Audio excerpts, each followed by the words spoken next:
দয়া করে সম্পূর্ণ ভিডিওটি দেখার আগ পর্যন্ত কেউ আজেবাজে কমেন্ট করবেন না। এই বলে সুমাইয়া কাজী অফিসের ভেতর চলে যায়। এদিকে কিছুক্ষণ পর সুমাইয়া বের হতেই দেখতে পায় সোহান আর সুমি মিলে তানভীরকে আটকে ধরে রেখেছে। আর তানভীর ছাড়া পাওয়ার জন্য তাদের অনুনয় বিনয় করে বলতেছে, প্লিজ তোদের পা দুইটা ধরি, আমারে তোরা ছাইরা দে। এই মাসুম বাচ্চাটারে তোরা কোরবানি হইতে দিস না। বোন, তুই তো বুঝতেই পারছিস আমি শেষ, আমি আর নাই। তাই বোন প্লিজ আমারে এইবারের মতন ছাইরা দে, আমি আর জীবনেও এই এলাকাতে আসমু না। তানভীরের মুখ থেকে এমন কথা শুনে সুমাইয়া হাসতে হাসতে বলতে লাগে, কিস করার সময় মনে ছিল না এই কথা? আর জানিস না ইট মারলে পাটকেল খেতে হয়? এই বলে সুমাইয়া তানভীরের কাছে গিয়ে তার কলার ধরে ফেলে। সুমাইয়া কলার ধরতেই সুমি আর সোহান তানভীরকে ছেড়ে দেয়। এদিকে সুমাইয়া তানভীরের কলার ধরে তাকে গাড়ির বনেটের উপর বসিয়ে দেয় এবং সামনে একটা স্টাম্প ও কিছু কাগজ রেখে হাতে কলম ধরিয়ে দিয়ে বলতে লাগে, নে এখানে সাইন কর, এখানে সাইন করলে তোকে ছেড়ে দিব।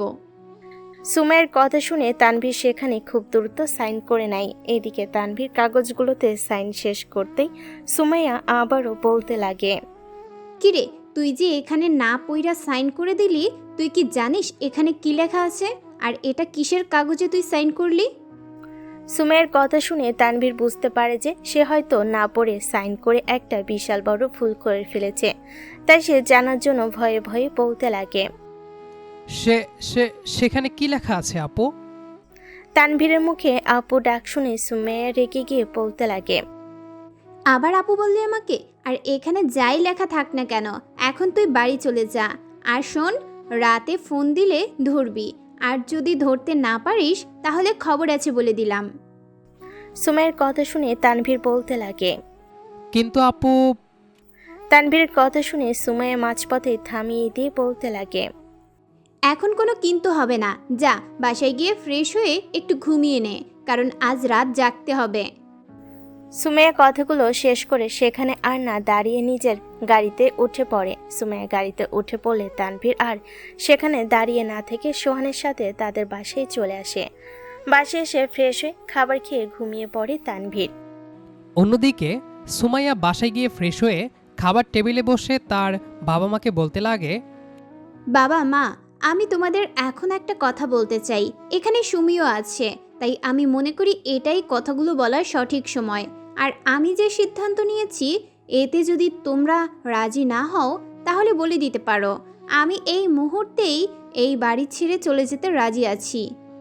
তা কি এমন কথা মা যে আমরা মেনে নিব না? আর তোকে কোথাও যেতে হবে না মা, তুই যা বলবি আমরা তাতেই রাজি। আর এত ঘোরপ্যাচ না দেখিয়ে কি কথা বলে দে তো, আমরা কি তোর কথা কখনো অমান্য করেছি নাকি? সুমাইয়ার মায়ের কথা বলা শেষ হতেই সুমাইয়া বলতে লাগে, আমি একজনকে ভালোবাসি, আর আমি আজ রাতেই তাকে বিয়ে করতে চাই। ছেলেটা আমার 1 বছরের জুনিয়র। আমি তাকে অনেক ভালোবাসি, তাকে না পেলে আমি বাঁচব না। সুমাইয়া কথাগুলো শেষ করতেই সুমাইয়ের মা বলতে লাগে, দেখ মা, এত তাড়াহুড়ো করে এত বড় সিদ্ধান্ত নেওয়া কি ঠিক? আর তাছাড়া ছেলেটা ভালো না মন্দ সেটা একটু বোঝার ব্যাপার আছে না একটা? সুমাইয়ার মায়ের কথা শুনে সুমাইয়া তার মায়ের কথা থামিয়ে দিয়ে বলতে লাগে, তাকে যা পরীক্ষা করার তা আমি করে ফেলেছি। এখন তোমরা আমার সাথে তার বিয়ে দিবা কিনা বলো। তোর যা ভালো মনে হয় কর, জীবনটা তোর, তুই কিভাবে সাজিয়ে নিবি সেটা তোর ইচ্ছা। এই বলে সুমাইয়ের মা খাবার টেবিল ছেড়ে উঠে যান। আর সুমাইয়ের বাবার টনসিল অপারেশন করার কারণে সে কোনো কথা বলতে পারে না, তাই সে রেগে খাবার টেবিল থেকে উঠে নিজের রুমে চলে যায়। অন্যদিকে সুমি বলতে লাগে, আরে আপু, তুই চিন্তা করিস না তো, দেখবি আস্তে আস্তে সবাই মেনে নিয়েছে। তুই খা তো। এই কথা বলে সুমি খাবার খেতে লাগে। এদিকে সুমের খাবার খাওয়া শেষ হয়ে গেলে সে তানভীরকে ফোন দিতে লাগে। অন্যদিকে তানভীর তখন ঘুমের ঘরে হয়তো লুঙ্গি ডান্স দিচ্ছে। ঠিক সেই সময় তানভীরের ফোন বেজে উঠতে সে ফোন রিসিভ করে ঘুমের ঘরে সালাম দেয়। ফোনটা কানে ধরতে সুমাইয়া অপর প্রান্ত থেকে সালামের উত্তর দিয়ে বলতে লাগে, কি জানু, ঘুম ভাঙলো? সুমাইয়ের কথা শুনে তানভীর বলতে লাগে, দুঃখিত আপু, আপনি ভুল জায়গায় ফোন দিয়েছেন। আর আমি কারো জানু মানু না, ফোন রাখছি। এই বলে তানভীর ফোন কেটে দিয়ে যেই আবারও ঘুমাতে যাবে তখনই আবার তানভীর ফোনটা বেজে ওঠে। তানভীর এবার চরম বিরক্তি নিয়ে ফোন রিসিভ করতেই সুমাইয়া ওপাশ থেকে বলতে লাগে, ওই কুত্তা, ফোন কাটলি কেন? আর তুই আমাকে আপু ডাকার কোন সাহস পেলি? আমি তোর বাসায় আসতেছি, রেডি থাক। আর শোন, আমি কিন্তু সেখানেই থাকবো। এই কথা বলে সুমাইয়া ফোন রেখে দিতেই তানভীর বিছানা থেকে লাফ দিয়ে উঠে পড়ে। এক নিমিষে যেন তানভীরের ঘুম কোথাও হাওয়া হয়ে গেল। অন্যদিকে সুমাইয়া তার বাবা মায়ের নামে একটা চিঠি লিখে ডয়ারে রেখে দেয়। তারপর সব জিনিসপত্র গুছিয়ে রাত 9টার দিকে বাসা থেকে বেরিয়ে সোজা তানভীরের বাসার সামনে এসে হাজির হয়। এরপর তানভীরকে ফোন দিয়ে বাসার নিচে আসতে বলে। সুমাইয়ার ফোন পেয়ে তানভীর নিচে চলে আসে। তানভীর নিচে আসতেই সুমাইয়া তাকে জড়িয়ে ধরে বলতে লাগে, আমি তোমাকে ছাড়া বাঁচতে পারবো না বলে বাসা থেকে একেবারে তোমার কাছে চলে এসেছি। এখন তুমি কি সিদ্ধান্ত নিবা? আমাকে দূরে সরিয়ে তাড়িয়ে দিবা, নাকি আমায় ভালোবেসে বিয়ে করে কাছে টেনে নিবা?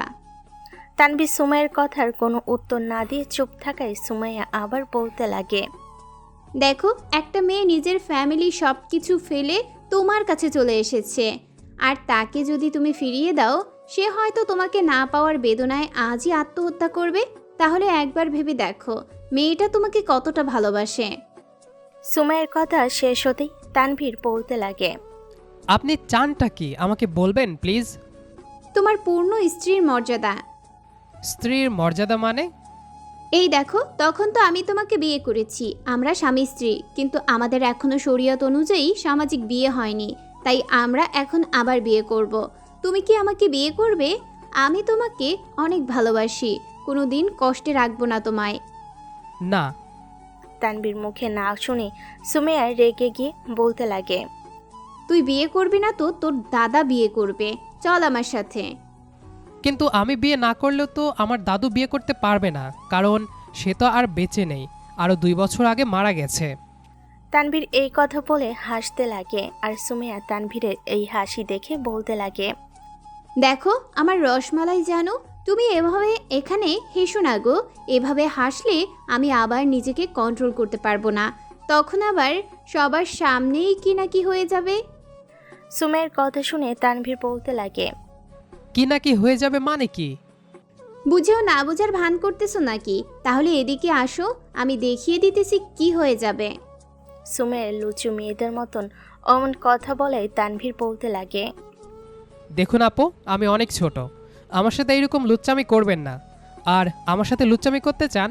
আপনার কি একটু লজ্জা শরম নাই নাকি?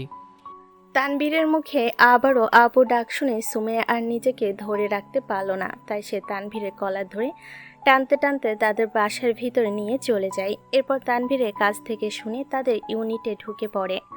রুমে ঢোকার সাথেই সোহান তানভীর ও সুমাইয়াকে একসাথে দেখে বলতে লাগে, কি ব্যাপার ভাবি, এত রাতে আপনি এখানে? আর আমার বন্ধুটারে এইভাবে নিয়ে কই গেছিলেন? এই তো একটু ঘুরতে গেছিলাম, তা এই বজ্জাতের রুম কোনটা? এরপর সোহান তানভীরের রুম দেখিয়ে দিতেই তানভীরকে টেনে সুমাইয়া তার রুমে নিয়ে চলে যায়। রুমে গিয়ে তানভীরকে খাটের উপর ধাক্কা মেরে ফেলে দিয়ে দরজা বন্ধ করে দেয়। সুমাইয়া তানভীরের কাছে যেতেই তানভীর বলতে লাগে, আপু প্লিজ, আমাকে কিছু করবেন না, আমি এখনো অনেক বাচ্চা, প্লিজ আপু কাছে আসবেন না। তানভীরের এমন কথা শুনে সুমাইয়া তার উপরে বসে পড়ে এবং তানভীরের মুখ চেপে ধরে তার উপর শুয়ে পড়ে বলতে লাগে, আজ আর কোনো কথা হবে না জান, আজ শুধু টি20 খেলা হবে। এই বলে তানভীরের মুখের উপর থেকে হাত সরিয়ে দিতেই তানভীর বলে ওঠে, কিন্তু আজ তো কোথাও কোনো দেশের টি20 খেলা নেই। আরে আমার বোকা রসমালাই কিচ্ছু বোঝে না, এটা ওই খেলা না রে পাগলা, এটা হলো তোমার আর আমার খাট ভাঙার লড়াই। ছি ছি ছি ছি, কি আজে বাজে কথা বলেন আপনি। তানভীরের কথা শেষ না করতে দিয়ে সুমাইয়া তানভীর ঠোঁট জোড়া নিজের দখলে নিয়ে চুষতে লাগে। কিছুক্ষণ পর তানভীর আর নিজেকে ধরে রাখতে না পেরে রেসপন্স করতে লাগে। দুজনে হারিয়ে যেতে লাগে কোনো এক গভীর সমুদ্রে, যে সমুদ্রের কোনো ঢেউ নেই, একদম স্থির। যাই হোক, বাকিটা ইতিহাস। পরের দিন ঘুম থেকে উঠতে তানভীর তার বুকের উপর ভারী কিছু অনুভব করতে লাগে। তাই সে বুকের দিকে তাকাতেই দেখতে পাই সুমাইয়া তার বুকে মাথা দিয়ে ঘুমিয়ে আছে, আর তাদের দুজনের শরীরের একটা সুতা মাত্র নেই। তা দেখে সে লাফ দিয়ে উঠে কম্বল নিজের শরীরে পেঁচিয়ে নেয়। অন্যদিকে তানভীর এভাবে লাফ দিয়ে ঘুম থেকে উঠতেই সুমাইয়ারও ঘুম ভেঙে যায়। সুমাইয়া ঘুম ভাঙতেই দেখতে পায় তানভীর একটা কম্বল জড়িয়ে তার দিকে অপলক দৃষ্টিতে তাকিয়ে আছে। তাই দেখে সুমাইয়া বলতে লাগে, কি গো জানো, নিজেকে আড়াল করে এদিকে কি দেখো? সুমাইয়ের কথা শুনে তানভীরের ধ্যান ভেঙে যায়। তাই সে অপর দিকে ঘুরে গেলেও আয়নার ভেতর সব দেখতে পায়। তাই দেখে সুমাইয়া আবারও বলতে লাগে, ওইদিকে তাকিয়েই লাভ কি? সিনেমা তো খুব সুন্দরভাবেই দেখা যাচ্ছে। আর আমাকে দেখে লজ্জা পাওয়ার কি আছে? আমাকে তো তুমি দেখতেই পারো, কারণ আমি তোমার স্ত্রী। আমি আপনার আইনত স্বামী হলেও আমি তো আর আপনার শরীয়ত অনুযায়ী স্বামী না। তা ঠিক, তবে কাল রাতে সব কি শুধু আমার ইচ্ছেই হয়েছে নাকি? সুমাইয়ের এমন কথা শুনে তানভীর লজ্জা পেয়ে বলতে লাগে, ঠিক আছে, তাহলে একটু হুজুর ডেকে আনেন, আজকেই বিয়ে করব আপনাকে।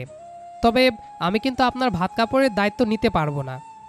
তানভীরের কথা শুনে সুমাইয়া খুশিতে লাফিয়ে ওঠে। তবে শেষের কথা শুনে মুখ কালো করে বলতে লাগে, আমার ভাত কাপড়ের দায়িত্ব নেবা না তো কারটা নিবা শুনি? তবে ওটা পরের বিষয়, সেটা আমি দেখে নিব। আগে বিয়েটা তো হয়ে যাক। তারপর তারা দুজন ফ্রেশ হয়ে খাবার খেয়ে কাজীকে ফোন দেয়। কিছুক্ষণ পর কাজী এসে শরীয়ত মোতাবেক তাদের বিয়ে পড়িয়ে চলে যায়। অন্যদিকে সুমাইয়ার মা সকালে তাকে ডাকতে গেলে দেখে সুমাইয়া বাসায় নেই এবং টেবিলের উপর একটা চিঠি রাখা। তাই সে চিঠিটা হাতে নিয়ে পড়তে লাগে। চিঠিতে লেখা ছিল, মা, আমি কখনোই ভাবিনি তোমরা আমার পছন্দ করা ছেলেকে মেনে নিবে না। আমি কখনোই ভাবিনি আমি কোথায় থাকলে সুখে থাকবো সেটা তোমরা বুঝবে না। আসলে তুমি হয়তো ভাবতেছো আমি কি করে বুঝলাম। কালকে রাতে ডাইনিং টেবিল থেকে তোমরা চলে আসার পর আমি খাবার খেয়ে তোমাদের রুমের পাশ দিয়ে হেঁটে যাওয়ার সময় শুনতে পাই তুমি তোমার খালাতো বোনের ছেলের সাথে কাল আমায় জোর করে বিয়ে দিয়ে দিবে। তাই আমি আমার স্বামীর কাছে আজ রাতেই পালিয়ে চলে এসেছি। আমি জানি তুমি যখন চিঠিটা পড়বে তখন হয়তো আমাকে ত্যায্য করে দিবে। তাই আমি আমার সব কাগজপত্র গুছিয়ে নিয়ে চলে এসেছি। আর ওই বাসায় আমি যাব না। তবে পারলে আমার জন্য দোয়া কইরো আর আমাকে মাফ করে দিও। ইতি, তোমাদের আদরের ত্যায্য সন্তান। সুমাইয়া পড়ে সুমাইয়ের মা কান্নায় ভেঙে পড়েন। মায়ের কান্না শুনে পরিবারের সবাই ছুটে আসে এবং চিঠিটা পড়ার পর সবাই বুঝতে পারে যে সুমাইয়া পালিয়ে গেছে। সুমাইয়ার চিঠি পড়ে তার মা বুঝতে পারেন যে তারা সেদিন কি মস্ত বড় ভুল করতে যাচ্ছিল। আসলে তার মেয়ে ওই ছেলের কাছেই সুখী হবে। তাই ভেবে সুমাইয়ের মা সুমিকে ডাক দিয়ে বলে, আমি জানি তোমার বোনের সাথে তোমার এখনো যোগাযোগ আছে, তাই তোমার বোনকে তার জামাই নিয়ে বাসায় আসতে বলো আর বলবা যে আমরা তাদের মেনে নিয়েছি। এখন এখান থেকে যাও, তোমার সময় মাত্র 1 ঘন্টা, এর মাঝে আমাকে আপডেট জানাবে।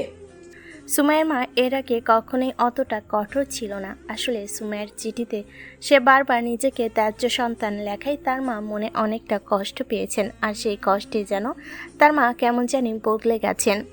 এদিকে সুমি আর দেরি না করে দ্রুত নিজের রুমে এসে সুমাইয়াকে ফোন দিতে লাগে। 2-3 বার রিং হতেই সুমাইয়া ফোন ধরে অপর পাশ থেকে বলতে লাগে, উফ, তুই আর ফোন দেওয়ার সময় পেলি না? আমি এখন কথা বলতে পারবো না, তোর দুলাভাইয়ের সাথে বিজি আছি। আর হ্যাঁ, ওই দিকের কি খবর পরে আমাকে আপডেট জানাস। এ কথা বলে ফোন কেটে দিতেই তানভীরের ফোন বেজে ওঠে। তানভীর ফোনের দিকে তাকাতেই দেখতে পায় তার আব্বু তাকে ফোন দিয়েছে। তাই দেখে সুমাইয়া ফোনটা ধরতে গেলে তানভীর সুমাইয়াকে আটকিয়ে দেয় এবং সুমাইয়াকে নিজের সাথে জড়িয়ে নিয়ে আদর করতে লাগে। তানভীর নিচ থেকে সুমাইয়াকে আদর করে সুমাইয়াও তানভীরের সাথে সায় দিতে লাগে। এভাবে তারা দুজনকে কিছুক্ষণ আদর করার পর সুমাইয়াকে আবারও ফোন দেয়। এবার সুমাইয়া ফোন ধরে রেখে বলতে লাগে, কি ব্যাপার, বারবার এভাবে ফোন দিয়ে এত ডিস্টার্ব করতেছিস কেন? আর ওই দিকের খবর কি? আম্মু তোর ওপর অনেক অভিমান করেছে, তুই নিজেকে ত্যায্য সন্তান লেখাই। তবে আম্মু তোদের দুজনকে মেনে নিয়েছে এবং তোদের আজই বাসায় আসতে বলেছে। সুমির কথা শুনে সুমাইয়া বলতে লাগে, না, অসম্ভব। আমি কখনোই আর ওই বাসায় যাব না। গেলে আমাকে যদি জোর করে আবার কারোর সাথে বিয়ে দিয়ে দেয় তখন? আর তুই কি পাগল নাকি? এক মুরগি কয়বার জবাই করবে?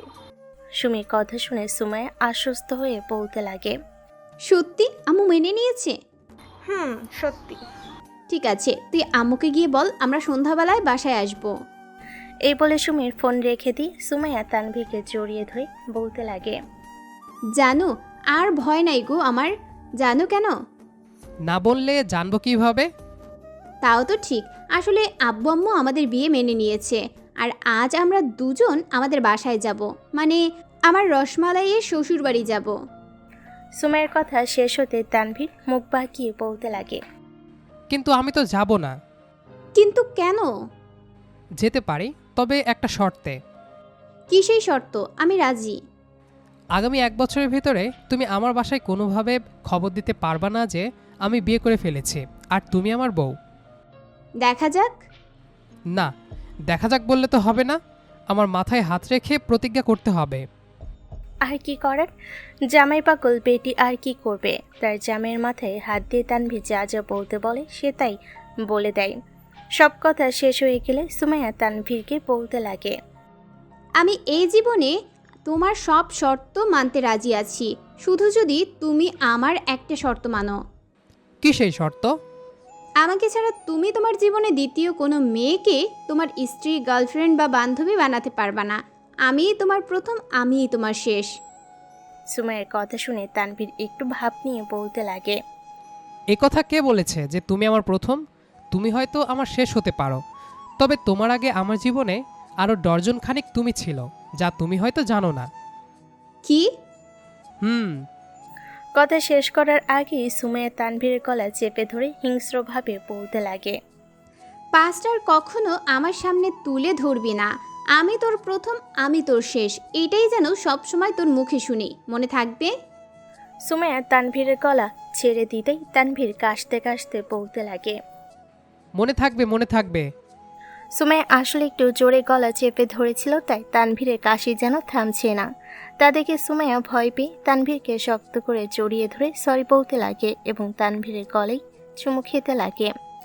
কিছুক্ষণ পর তানভীরের কাশি থামতেই সুমাইয়া কেঁদে ফেলে বলতে লাগে, আর কখনো এমন হবে না জান, প্লিজ আমাকে মাফ করে দাও। মাফ করে দিতে পারি, কিন্তু একটা শর্ত আছে। কি শর্ত? আমি রাজি। আমাকে মিষ্টি খাওয়াতে হবে এক্ষুনি। তানভীরের কথা শুনে সুমাইয়া বলতে লাগে, এখন আমি মিষ্টি কোথায় পাবো? আচ্ছা দাঁড়াও, দেখি ফ্রিজে হয়তো মিষ্টি থাকতে পারে। এই বলে সুমাইয়া খাট থেকে উঠে যেতে লাগলো। তানভীর সুমাইয়াকে টান দিয়ে নিজের বুকের কাছে এনে 4 ঠোঁট এক করে দেয়। তারপর এর পরের ইতিহাস যদি আরও শুনতে চান তাহলে নিজে জলদি বিয়ে করে ফেলুন। আজ তবে আসি, আল্লাহ হাফেজ। আর হ্যাঁ, আমাদের চ্যানেলটা ফলো দিতে কিন্তু একদম ভুলবেন না প্লিজ। ধন্যবাদ।